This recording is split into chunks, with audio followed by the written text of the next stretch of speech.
Do you know the secret to a happy home in these modern times? It's a housewife who's in control of the finances. Actually, any wife, husband, or human person can use Progressive's Name Your Price tool to take control of their budget. And while the men do the hard work of making money, she can get all the car insurance options her little heart desires. Or the women might do the hard work of making money. Women don't have jobs. Is this guy for real? Modernizing car insurance. That's enough out of you. The name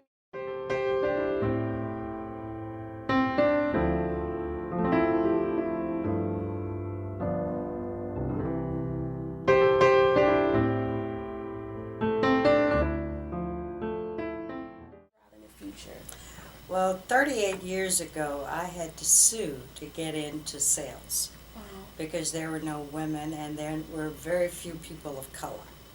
And it was a closed society of basically white males that broadcasters across the country.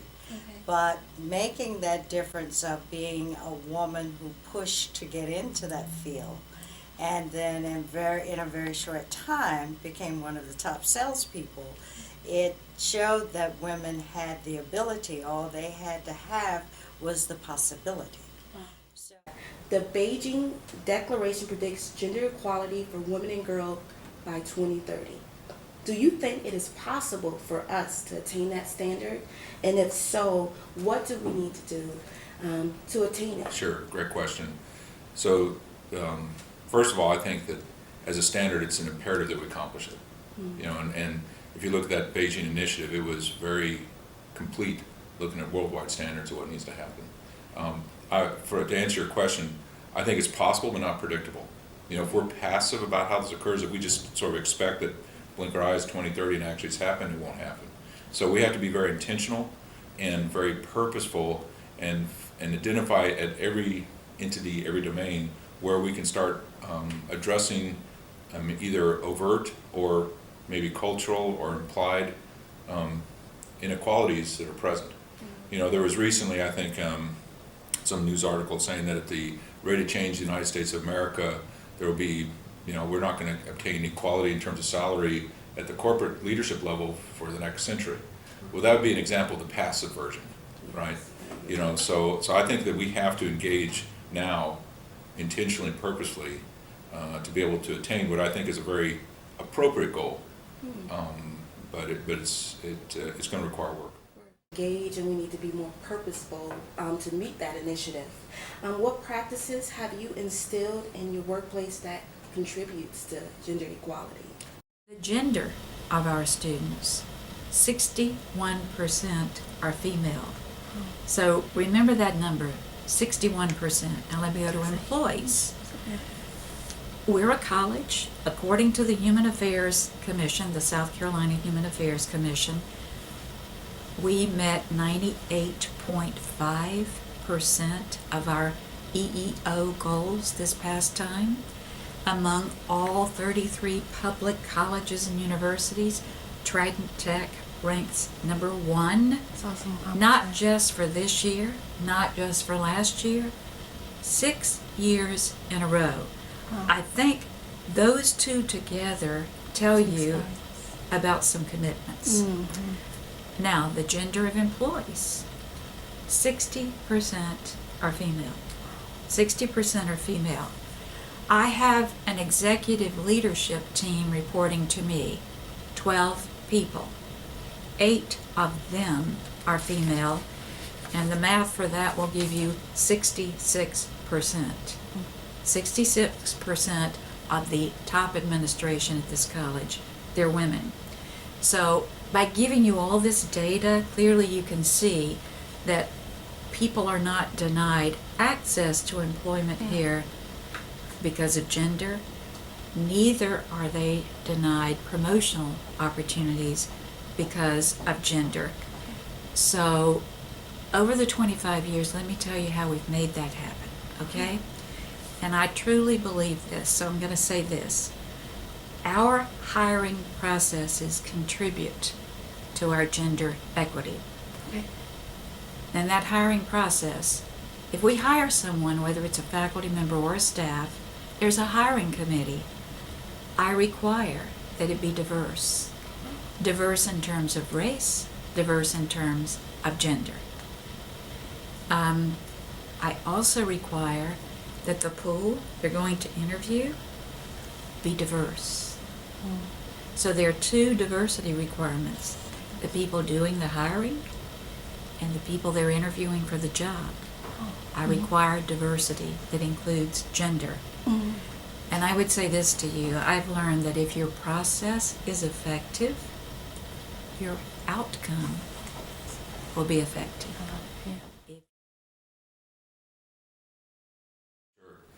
That's the good news is that's a complex question to answer because we have so much going on at MUSC. One thing that I would point out is that as a subtopic under gender equality is diversity and inclusion as a general topic. And that's, as of last year, one of our 5 pillars as our strategy moving forward, which I'd say is a pretty unique priority statement for an institution. And if you look specifically at gender equity, we've had a fabulous program that was established by my predecessors many years ago, Women's Scholars Initiative, which looks at, as one example, just one specific example, which is looking at providing infrastructure and culture and place for mentoring, promotion, retention. Some of the topics that don't really get discussed, but I think are very real, unconscious bias. How we're all sort of wired and things that we may or may not actually do, but it actually leads to a bias, Yes. in terms of how that looks. So we actually have set up, we've had national leaders in unconscious bias on this campus, leading workshops. We now have unconscious bias training for the different search committees and hiring processes internally as this is spreading. I wouldn't say it's a complete task, but we're acknowledging that it's a part of the tapestry of what we have to have in place to where we can start making people aware of, going back to my prior conversation, we have to be active about what we're doing, and we need to be conversational about where we are, and celebrate the successes as they start to unfold. That's right. There, the dimension of the Women's Scholars Initiative is, active programs for career development, ground level mentoring programs. There's recognition and another specific example, John Raymond Fellowship, which our former provost set up, which is providing an opportunity for a young faculty member to have a scholarship to further their career at a national and international level. My department heads, almost 60% of them are women.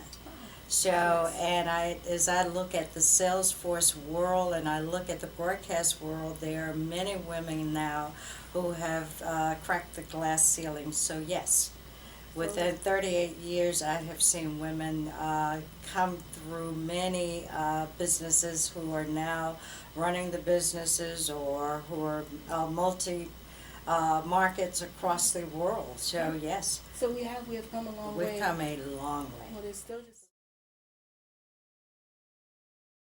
To make sure that the college as a whole is perceived as a place of opportunity for everyone.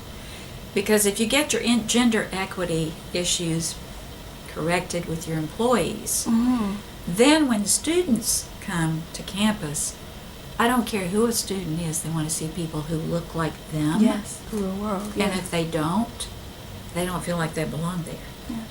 Well, first of all, we have to one of the things is to hold our politicians accountable for women.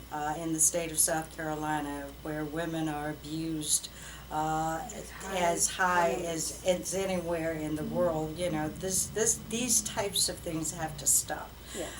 That we have to put laws into effect to protect. We have to have opportunities where we can be mothers and parents as well as us, and that they take into account that we do have special roles and special needs, and that needs to be a part of any discussion.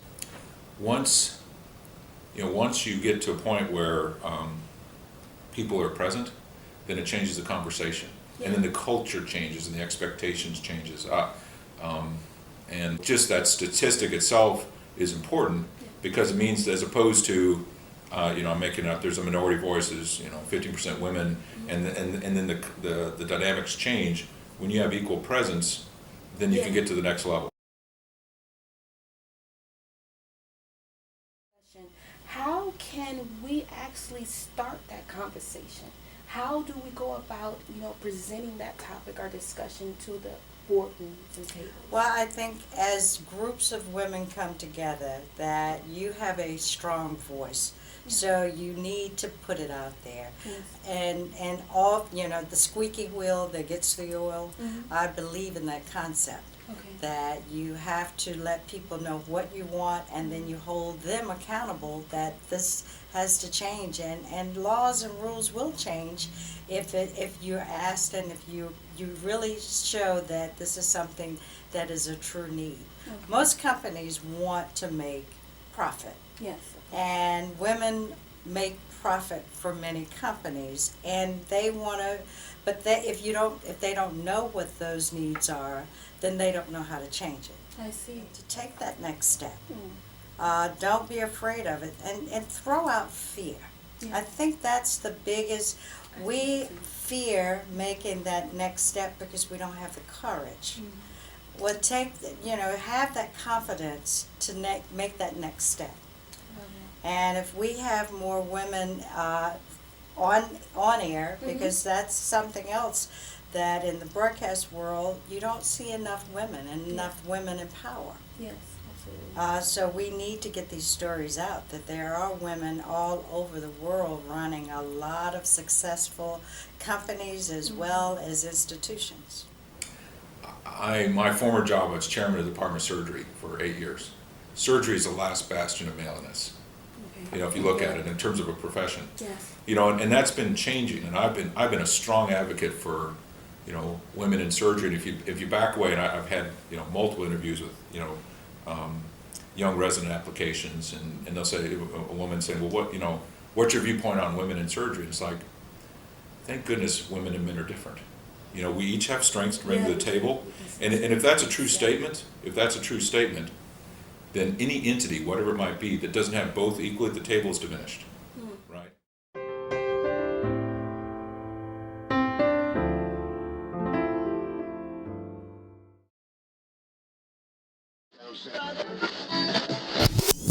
It's time for the Stephanie G Show.